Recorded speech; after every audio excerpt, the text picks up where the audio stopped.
Donald Trump has forced his former advisor and Project 2025 director Paul Dans to step down in honor of Lil Donnie's pathetic and transparent attempt to distance himself from his own beliefs. We present to you a little fairy tale. Once upon a time, there once was a fat, angry orange monster. He lived in a tower in the middle of a city. The monster would scream and howl and throw insults at anyone who passed. Paul, the town baker, laughed as the monster insulted a young woman, and the monster liked this, so he praised Paul. Suddenly, Paul realized if he just did whatever the monster said, then he wouldn't get insulted. Paul told others about this, and they all got together to laugh, while the monster blathered on about nonsense. Paul wrote down all the nonsense the monster spewed. He organized all the monster's ramblings into a big book, and the monster loved it.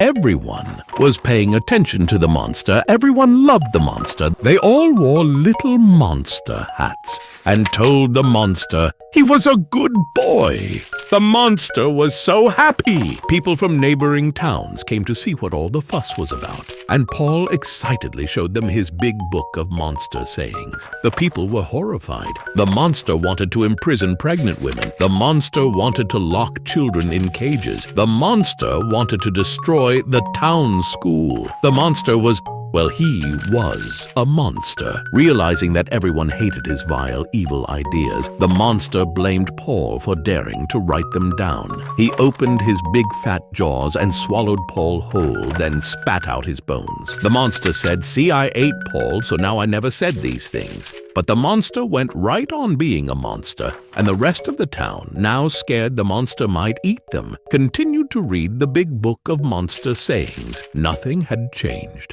Only Paul was now gone, and no lessons were learned. And that was the end.